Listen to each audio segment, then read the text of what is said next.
పశ్చిమ గోదావరి జిల్లా పశ్చిమ గోదావరి జిల్లాకి కేంద్రమైనటువంటి భీమవరం గురించి మనం మాట్లాడుకోబోతున్నామండి. భీమవరం గ్రౌండ్ రిపోర్ట్ ఏంటో చూద్దాం. అసలు భీమవరం అంటేనే మినీ సింగపూర్ అంటారు. మీలో ఎంతమందికి తెలుసో తెలియదు కానీ భీమవరం మినీ సింగపూర్ అంటారు. ఎందుకంటే అంత కాస్ట్లీయెస్ట్ ఏరియా అనమాట భీమవరం అనేది. అంతేకాదు మినీ సింగపూర్ అని ఎందుకు వచ్చిందంటే కనుక ఆక్వాకి రాజు భీమవరం, ఆక్వాకి కేంద్రం అనమాట. ఎందుకంటే కొన్ని వందల కోట్ల రూపాయల వ్యాపారం జరుగుతూ ఉంటుంది ఆక్వా భీమవరం నుంచి. కాబట్టి ఆ భీమవరాన్ని అందుకోసమనే మినీ సింగపూర్ అని బాగా డబ్బు ఉంది భీమవరంలో, బాగా డబ్బుల్లో ఉన్నారు భీమవరంలో ఒక మాట చెప్పాలంటే. అలాంటి ఆ భీమవరం నియోజకవర్గంలో గ్రౌండ్ రిపోర్ట్ ఏంటంటే కనుక పార్టీ రాజకీయ పరంగా గ్రౌండ్ రిపోర్ట్ ఏంటంటే కనుక ప్రస్తుతం ఉన్న ఎమ్మెల్యే, జనసేన ఎమ్మెల్యే రామాంజనేయులు గారు పులపర్తి, అదే అంజుబాబు గారు అంటారు. అంటే ఆయన అక్కడ ఎమ్మెల్యేగా ఉన్నారు. టీడీపీకి మంచి పట్టున్న నియోజకవర్గం అని చెప్పాలా. మొత్తం ఈ కోస్తా జిల్లాల్లో భీమవరం టీడీపీకి మంచి పట్టున్న నియోజకవర్గం. ఎందుకంటే ఇక్కడి నుంచి 5 సార్లు టీడీపీగా ఎమ్మెల్యేగా ఎన్నికయ్యారు, 5 సార్లు. కానీ ఇప్పుడు ఏం జరుగుతుందంటే కనుక పట్టు కోల్పోతుంది భీమవరం నియోజకవర్గం. టీడీపీ పట్టు తప్పింది.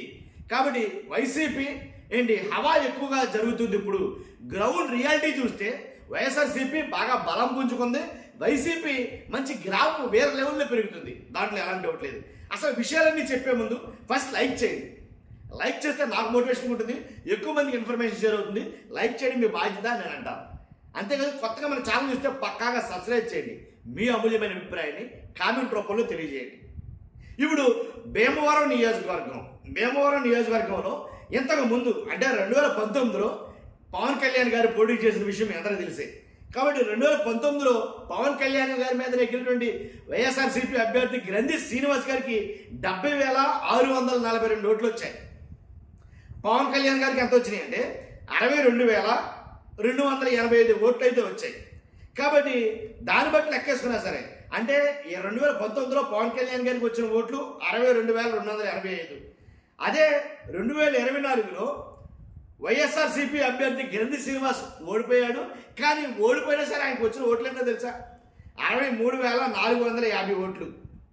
అంటే పవన్ కళ్యాణ్ గారికి మీద కన్నా వచ్చిన ఓట్లు ఎక్కువ ఉన్నాయి ఓడిపోయినా సరే గ్రంథి శ్రీనివాసరావు గారికి. కాబట్టి ఈ రకంగా చూసుకున్నా అలాగే టీడీపీ గ్రాఫ్ ఎందుకు తగ్గుతుంది, టీడీపీ ఎందుకు పట్టుకోల్పోతుంది అని అంటే కనుక అక్కడ ఒకే ఒక నాయకురాలు ఉన్నారు. మిగిలిన నాయకులందరూ కూడా ఎవరికలే సన్నగిలిపోయారని చెప్పాలి. మాజీ ఎంపీ పొలిట్ బ్యూరో సభ్యురాలు తోట సీతారామలక్ష్మి గారు పశ్చిమ గోదావరి జిల్లా అధ్యక్షుడిగా ఉన్నారు. అలాగే ప్రస్తుత ఇన్ఛార్జ్ ఆమె ఇక్కడ. కాబట్టి బాగా పెద్ద ఆవిడైపోవడం వల్ల ఇంకోటి ఏంటంటే పార్టీని అంత ముందుండి నడిపించాలనే పరిస్థితి. టీడీపీలో భీమవరాన్ని ఒక అయోమయం, ఒక గందరగోళం ఏర్పడింది సరైన ఇన్ఛార్జి లేక అంటాను నేను. అంతేకాదు జనసేనకి టీడీపీకి అక్కడ పొత్తు కుదరట్లేదేమో. అందుకనే టీడీపీ నాయకులు కొద్దిగా ఉన్నా కానీ వాళ్ళ జనసేన డామినేషన్ ఎక్కువయ్యి వాళ్ళు మొత్తం ఎక్కడికెక్కడే చీలిపోయారు టీడీపీలో ప్రస్తుతానికి అయితే కనుక. కాబట్టి ఇంకోటి ఏంటంటే టీడీపీ నుంచే జనసేనలోకి చేరేటువంటి పులపర్తి రామాంజనేయులు గారు అక్కడ ఉండే నాయకుల్ని, టీడీపీ నాయకులు ఇంకా మిగిలిన ఒకళ్ళ ఇద్దరు నాయకులు కొంచెం పట్టు కోసం పాకులాడుతున్నా కానీ ఆ నాయకుల మీద పట్టించుకోవట్లేదనే ఒక అపవాదం అయితే కనుక ఉంది. ఎలా అంటే కోళ్ళ నాగేశ్వరరావు గారు, అలాగే మెంటే పార్థసారథి గారు, ఇలాంటి వాళ్ళు ఉన్నారు అక్కడి నుంచి భీమవరం నుంచి. కానీ వాళ్ళ ప్రాతినిధ్యం పెద్దగా లేకపోవడం, అంటే వాళ్ళని పార్టీ కార్యక్రమాలు అట్లో పెద్దగా ఇన్వాల్వ్ చేయకపోవడం. కాబట్టి టీడీపీకి నాకు తెలిసి అక్కడి నుంచి పని అయిపోయింది అనే మాట ఎక్కువైతే వినిపిస్తుంది. కాబట్టి ఇంకోటి ఏంటంటే ఓట్ బ్యాంక్ చూసుకున్నా సరే టీడీపీకి 35% ఓట్ బ్యాంక్ ఉంది, జనసేనకి 30% ఓట్ బ్యాంక్ ఉంది, వైఎస్ఆర్సీపీకి 25% మాత్రమే ఉంది. కానీ ప్రస్తుత పరిస్థితులు అయితే మారాయి, అన్ని తలకిందులయ్యాయని చెప్పాలి. ఇప్పుడు ప్రజెంట్ ఓట్ బ్యాంకు వైఎస్ఆర్సీపీకి చెక్ చేసుకుంటే 45% భీమవరం నియోజకవర్గంలో వైఎస్ఆర్సీపీ పుంజుకుందని చెప్పాలి, 45%. కాబట్టి మొత్తం తలకిందులండి. వైఎస్ఆర్సీపీలో ఇంకో మాట చెప్పాలి, చాలామంది నేను మాట్లాడుతుంటే మీ మెదడులో నుంచి వచ్చే ఒక ఆలోచన ఏంటంటే అసలు ఇన్ఛార్జ్ అయ్యాడు కదా నిన్న మొన్నటి దాకా భీమవరంలో వైఎస్ఆర్సీపీకి, మరి అలాంటప్పుడు ఎలా పుంజుకుంది, ఎలా గ్రాఫ్ వచ్చేసింది అని కొంతమంది మాట్లాడచ్చు. నిజమే మీరు అన్నది, నాకు ఐడియా ఉంది. ఎలా అంటే నిన్న మొన్నటి దాకా ఇన్ఛార్జ్ లేకపోవచ్చు, కానీ ఒక ఇన్ఛార్జ్ వచ్చినా లేకపోయినా సరే కేడర్ మాత్రం ఏదైతే కింది స్థాయి నాయకులు కార్యకర్తలు మాత్రం చాలా బలంగా దృఢంగా ఉన్నారని చెప్పడంలో ఎలాంటి అతిశయోక్తి లేదు. ఎందుకంటే విపరీతం అనమాట. కార్యకర్తలు గ్రౌండ్లో మాత్రం చాలా ఒక రకమైనటువంటి కార్యకర్తలు అయితే ఉన్నారు భీమవరం నియోజకవర్గంలో. అవి చాలా సర్వేలు వెల్లడించాయి. ఇన్ఛార్జ్తో పర్లేదు అక్కడ, ఎమ్మెల్యేతో పర్లేదు అక్కడ. పవన్ కళ్యాణ్ గారినే ఓడించాడంటే గ్రంథి శ్రీనివాసరావు గారి గొప్పతనమేం కాదది. గ్రంథి శ్రీనివాస్ అని ఆయన పెద్ద తోపు తురుమని నేను అంటలా. కానీ అక్కడ ఉండే కార్యకర్తలు వన్ అండ్ ఓన్లీ జగన్ గారినే చూస్తారు ఇక, దాంట్లో ఎలాంటి డౌట్ లేదు. అలాంటి కరుడు కట్టిన కార్యకర్తలు ఉన్నారు భీమవరం నియోజకవర్గంలో వైఎస్ఆర్సీపీకి అని చెప్పొచ్చు. స్వతహాగా నేను చూసా. కానీ ఆ కార్యకర్తలు ఉండబట్టే అక్కడ ఎవరైనా పర్వాలా. కానీ ఇప్పుడు నీ ఇన్ఛార్జ్ అయితే వచ్చారు, అందరూ మనసులను గెలుచుకున్నాడు ఆయన చెప్పాలి. కాబట్టి మంచి వ్యక్తి. అలాంటి ఇన్ఛార్జిని నిజంగా రావడం వల్ల వైసీపీలో మరింత జోష్, వైసీపీ కార్యకర్తలకు కానీ వీళ్ళందరికీ ఇంకొంచెం ఎనర్జీ అయితే వచ్చినట్టు వచ్చిందని చెప్పాలి.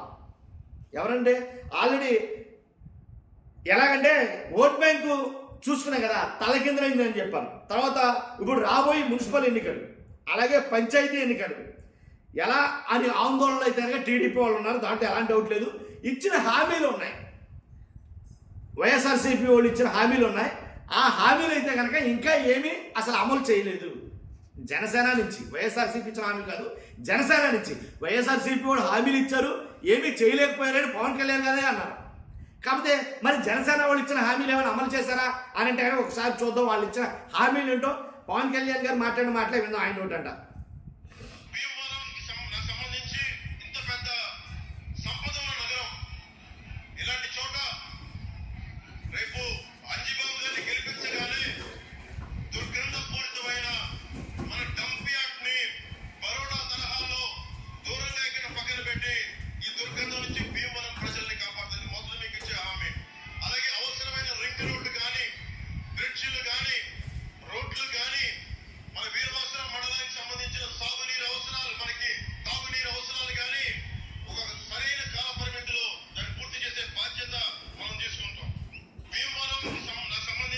విన్నారు కదా, ఏదైతే రింగ్ రోడ్ వేయిస్తారని అన్నారు పవన్ కళ్యాణ్ గారు.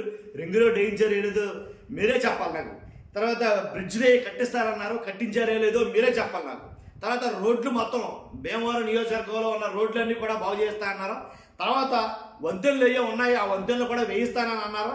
తర్వాత వీరవాసరంకి సంబంధించినటువంటి త్రాగునీరు, సాగునీరు ఏవైతే వాళ్ళకి ఎప్పటి నుంచో ఆ సమస్యలు ఉన్నాయో ఆ రెండు సమస్యలు నేను తీరుస్తానని అన్నారు పవన్ కళ్యాణ్ గారు. కానీ సాగునీరు, తాగునీరు సమస్యలు తీర్చేశారో లేదో మీరే చెప్పాలి, నేను చెప్పడం కాదు. కాబట్టి ఈ రకంగా మినీ సింగపూర్ అనే ఈ భీమవరం నియోజకవర్గాన్ని నాకు తెలిసి పవన్ కళ్యాణ్ గారు మరి మినీ సింగపూర్ కన్నా ఇప్పుడు ఎలాగో ఆంధ్రప్రదేశ్ మొత్తం సింగపూర్ చేస్తానన్నారు. కాబట్టి అన్నిటికన్నా ముందు భీమవరం సింగపూర్గా మారుతుందో లేదో చూడాలి, మార్చారో లేదో చూడాలి, అది మీరే చెప్పాలి. ఖచ్చితంగా వైసీపీ అయితే కనుక మంచి బలం పుచ్చుకుంది అక్కడి నుంచి.